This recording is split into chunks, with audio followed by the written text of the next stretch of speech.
YouTube. What's up, boys? This is your boy Grant back with another video for you guys. Today, of course, we've got the 535 behind us. It's looking a little out of place because it's usually in the garage. And the reason why it's not sitting in the garage right now is because that's where the tow truck dropped it off. So yesterday was a little fun for me and the kids. I ran the 6-year-old to soccer practice. After that, we went and got gas, got my E40 blend, got ready to get in the car, start the car. The car would not start at the gas station. Have full power, but the car will not start. Looks like my starter has gone out. So that's what I'm thinking the problem is. I actually had my son run down to the local auto parts store just because I've got to get this thing back on the road today. So I've got a starter sitting in there, but we are going to dig in there and try to see if we can't get the starter out. And I figured I might as well take you guys along for the journey. So just as a little side note, or just as a little history here, I did notice here in the last 2 weeks or so that it was kind of slow to start every now and again.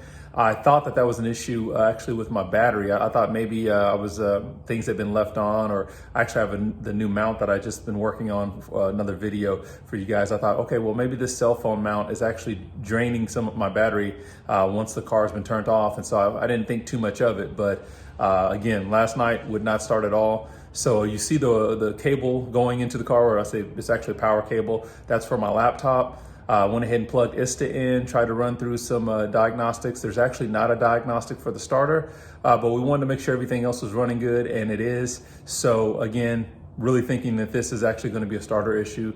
So we're going to have to dive into it. Unfortunately, we can't do it in the garage. We're going to have to do it in the driveway because we can't move the car. So I'm going to try to see if I can't get you guys on a tripod and see if you guys can come along on the journey. One thing you will notice as well too is we've got the stock wheels on it right now. That is because, you can see here, I'm having to work on refinishing my new wheels once again. And that's because of all the scratching and the scratches and the gouges and things like that happen when the tire shop mounted the wheels and tires. As well as I had one wheel that actually still had a bend in it. So I had to take that back in and have that bend fixed. So hopefully it won't be as much work this time, just kind of touching it up and refinishing them, but we will hopefully get those wheels back on and by the end of the week, hopefully. So let's get started on this. Okay, boys, so I know that this might be a little basic for a lot of you guys, but for anybody that's new to working on cars, the first step, especially when you're working with any electronics, is to get back here and disconnect our negative terminal for the battery. So we've got our 10mm socket. We're going to jump in here, disconnect this battery, and we'll keep this, and we'll get you guys to the front of the car.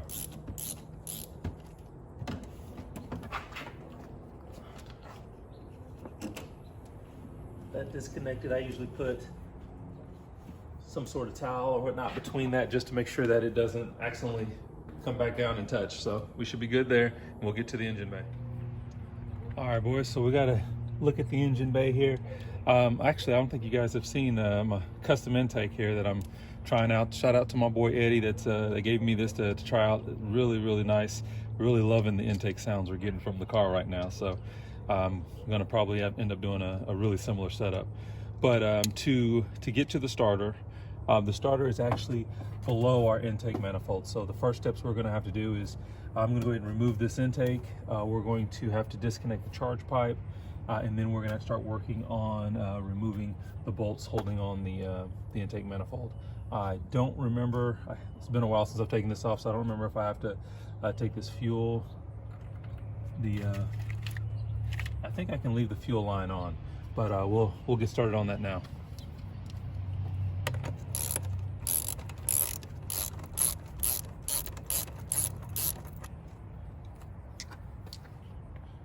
Okay, intake's off, so now we're moving on to removing the charge pipe.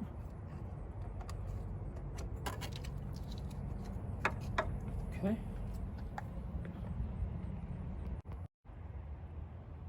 Okay, so now we've got the intake off, we've got the charge pipe off. We've got to start moving wires around to make sure that we can pull this intake intake manifold out when we're done here. So the first thing I'm going to do is go ahead and start taking off this the wire loom connection there. So because that's going to have to be, of course, removed. So we're going to work on that, and then we'll see if we can. Next step will be to grab our, I believe that's a 14 millimeter socket. I'll double check that for you guys here in just a second, so we can start undoing those bolts and see if we can't get that intake manifold to lift up. So we'll get started on that. Bolts, there's actually a 12 millimeter, so we're gonna use a 12 millimeter with an extension. I always grab my magnet as well too, just because it's pretty much common here that I'm going to gonna need to grab one of these bolts out without losing it, and we definitely don't like losing bolts. So we're gonna start loosening these up and see how quickly we can get this intake manifold off.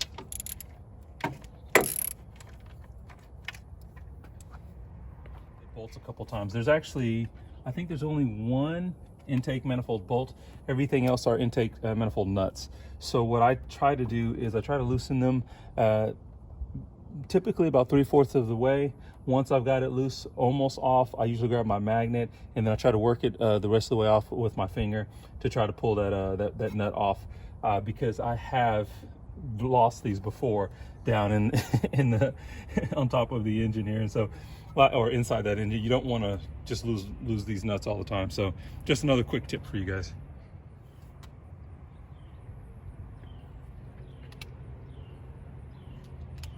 Okay, so our next steps, once we got all these bolts out, which we have ours taken out now, I typically go ahead and try to disconnect some of these cables just to give myself a little bit of wiggle room.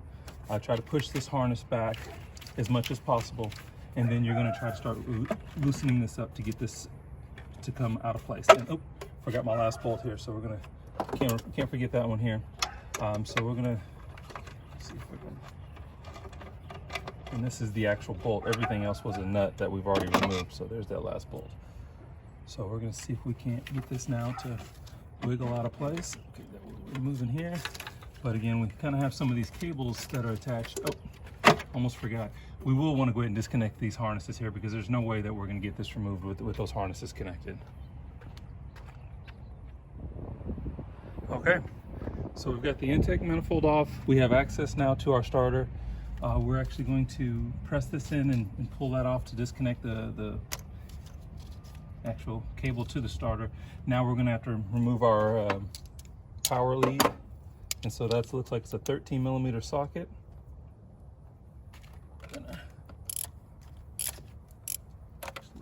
Extension might have been best. Yeah, let's try that with the kind of need a little bit smaller extension. Might have to run in the garage and grab that. Let's see. This is working.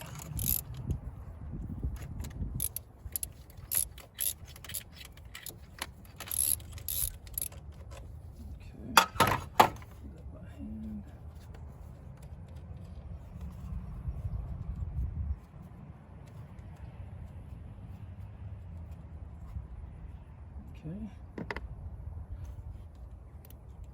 Got the nut off, and we'll try to pull this washer off again. Just try not to lose anything in the engine bay.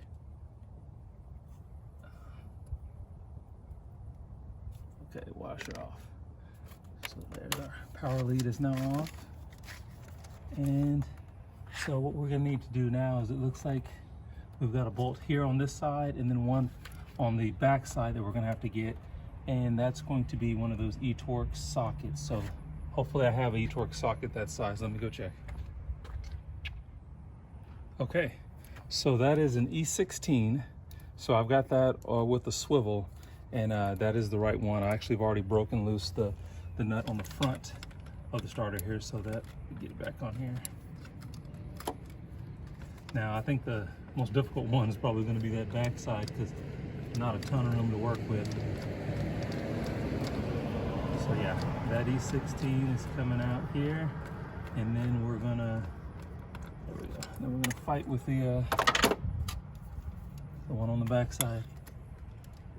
And it's not. There we go. So there's that. What that bolt looks like there. Again, E16 is the right size for that one, and I'm gonna work on that back one off camera, see what I can come up with. Okay, so actually that back bolt was easier than I thought it was going to be. Of course, I'm working with a deep eTorque socket, and I thought that socket was going to give me some hassles on the back side, but it did not. So we've got both of those bolts undone. We should be able to now wiggle this off. There we go. And starter is now free. So that is our stock Bosch starter. And we're going to now move forward with putting the new one in. Okay, boys. So we just finished bench testing the starter, and yes, the old starter is bad. So now I'm going to start the reassembly process. I won't bother you guys, or I won't waste you guys' time with that. It's basically the exact opposite of the disassembly. So we're just going to put everything back together, and we'll give the car a first start. So I will see you guys here in just a few seconds for the first start. Okay, boys, reinstallation is done. So now the only thing left is to connect our battery and try our first start with our new starter. So we're gonna go around back here and connect the battery now. Okay, so our battery is reconnected. We've triple checked all of our connections. So now the only thing that's left is to go ahead and do our first start.